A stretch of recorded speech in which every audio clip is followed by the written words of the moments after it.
Welcome, everybody. This is Speak On It for the Culture. I'm your host, here with another update on what's going on with Kyrie Irving.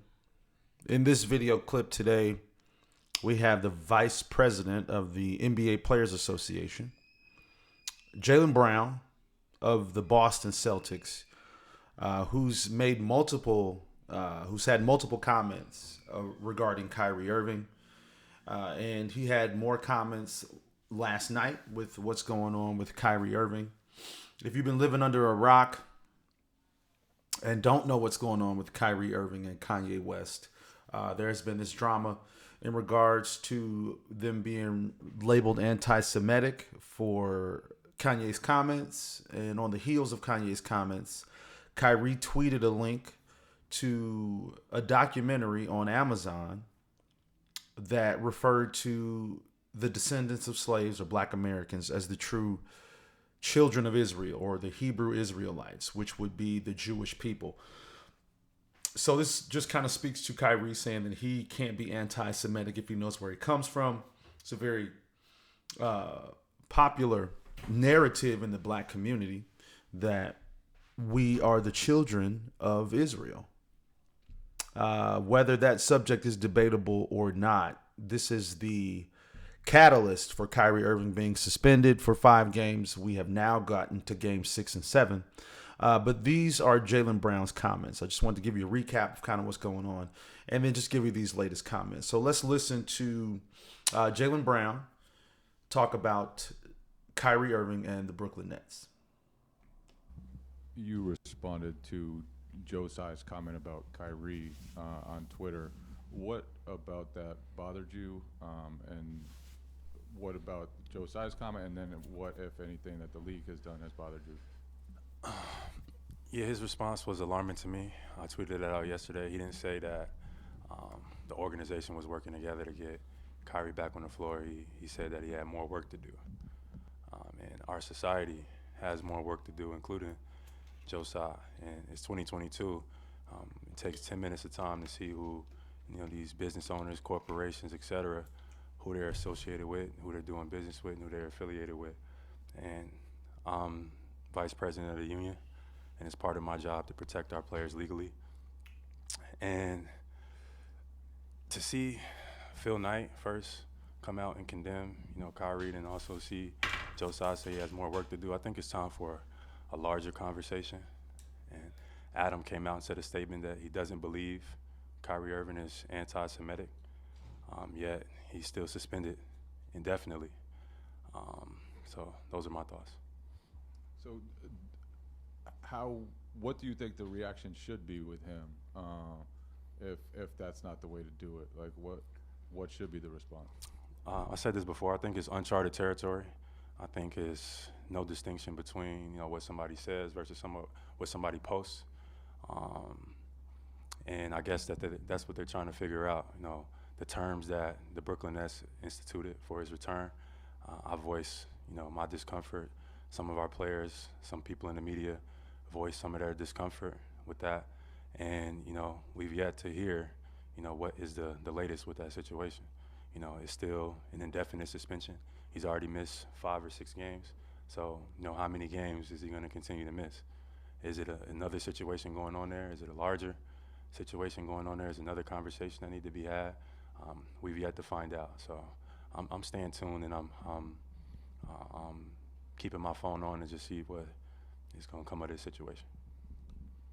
So that's a question as a part of the executive committee.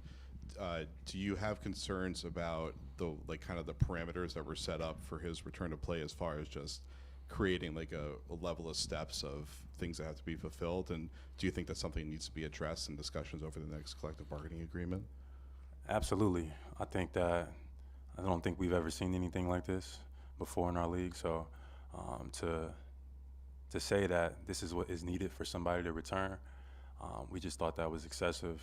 Players thought that was excessive. So I'm not sure if that's going to be something that would be a CBA negotiation point or talking mechanism. I just know that there's sensitivity, on both sides that need to be addressed. And I'm looking forward to the union and the NBA and the Brooklyn Nets coming to a solution in the near future. And I know that there's been a lot of support for like Kyrie's character and things you mentioned, like Adam saying, but obviously it took him a while to be willing to confront the issue that people have with the content he shared and apologize for it. So considering that the way that he handled the situation seemed kind of uncharted, is it reasonable for organizations to try to at least find some sort of way for the player to kind of demonstrate contrition when they feel like the player's not doing it in a way that the public will accept? I'm sorry, what's your question? So I guess the question is, was it, even though you have issues with the way that the parameters the Nets set out, is it fair for the Nets to try to create some sort of, way for him to satisfy everybody's need for there to be an apology that they feel is sincere? I'm not sure how to answer that question. I think you are asking for a need to satisfy the common public, and I'm not sure if that is something that Kyrie is looking to do. I don't think he meant any harm by posting it. Obviously, it came off as insensitive to a lot of people, but Adam came out with a statement. He doesn't believe Kyrie Irving is anti-Semitic. Tsai came out and said a statement that they don't believe he is anti-Semitic. Those were their words. So he's already apologized, formally through his IG post. He said he supports all walks of life, et cetera. But the comment that Tsai made, which I feel like bothered, a lot of people, was like, he has more work to do. Like, what does that mean? Our society has more work to do, including Tsai. So I'm curious to know what that is, what that means, and everybody's tuned in and watching the situation because this is our league. We all are basketball players, but we all are human beings as well. So I'm looking forward to seeing the union and NBA figure out what the next steps are.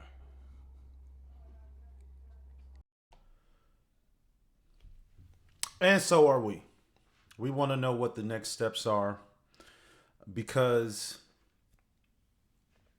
it's got to be some sort of law or in their collective bargaining agreement that says that you can't just suspend this man indefinitely. There is no language that distinguishes what someone says from what someone posts.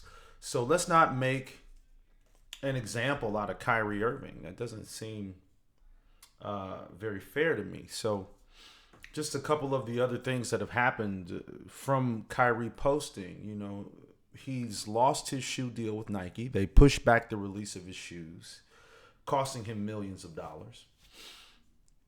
He's been suspended without pay, and it was supposed to be a minimum of 5 games. And now we've got up to game 6, and the Nets had a game tonight. So he's been suspended for 7 games.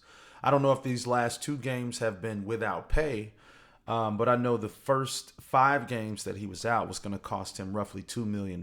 So if you add what he's missing per game, plus him losing his Nike money, plus the fact that one of the 6 requirements that he was supposed to fulfill to return to the team was to donate $500,000 to anti-hate causes. And I feel like, they are just trying to take this man out to the ringer, and he's said what he could say in relation to this. He's apologized. There is no language in the collective bargaining agreement that says, that kind of describes what's happening right now. So it seems to me that the Brooklyn Nets and owner Tsai, who has already come out and said that he doesn't believe Kyrie is anti-Semitic, met with the man's family. What is the holdup? Why is Kyrie not back on the court? Is it because Kyrie doesn't want to play? Is it because the Nets don't want him to play? Because the NBA did not suspend Kyrie over this. It was the Brooklyn Nets that did. So there's just a lot that Kyrie is losing financially, but he's gaining the people's respect. And you can't take that to the bank, but it's definitely currency. This need that the Brooklyn Nets have to satisfy some sort of public appetite to see Kyrie suffer, it just seems unnatural, and it seems really unfair. And I'm really surprised that some of these players haven't stood up for Kyrie, man. Like, this is a disappointing part because, we tend to act like we don't have any power when it comes to these things. With Colin Kaepernick, I got to Shout out my main man, Colin. Here, let me try to get this on the camera. Boo, y'all know what it is. But, you know, when Colin Kaepernick was going through what he was going through, of course, you know, they're going to parade out the black men and women that are going to speak against Colin Kaepernick the same way they did with Kanye West, the same way they did with Kyrie Irving. They're going to send out and make black people the voice of tearing down other black people. And I'm just sick of seeing that, you know. If I was Kevin Durant, and again, I said this in the last video, but you know, I can't say what I would do if I was Kevin Durant, because I'm not Kevin Durant, you know, and it's difficult and it's a scary thing to stand out there on your own in these types of situations. But if I'm Kevin Durant, I don't play if Kyrie Irving's not playing. You're gonna suspend this man. You've cost him millions and millions and millions of dollars, and he's still not on the court. He's served his 5-game suspension. He's apologized. He's lost shoe deals. I mean, damn, what do you want him to do? Bend the knee? You know, we had, I had a fleeting thought one morning while I was working. And I explained this to Terrence. This fleeting thought that I had about Game of Thrones and how black people are the Targaryens. And, you know, Kyrie Irving is not the king, but he is a king. And I would say that, you know, he's Jon Snow. So if you think about Game of Thrones and just people, and then you put black people in the place of the Targaryens, then, you know, it'll all makes sense. At least it did in my head. Terrence seemed to think it all made sense, but to me, you know, it's akin to Game of Thrones.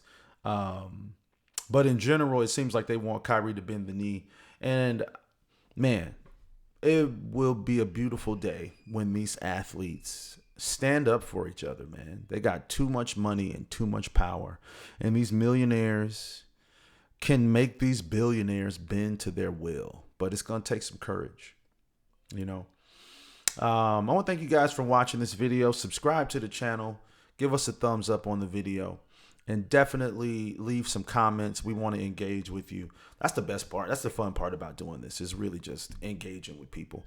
But if you heard something that you liked, feel free to leave a comment. If you heard something that I got wrong, feel free to leave a comment. Either way, just engage with us. That's for the culture. Till the next one. You responded to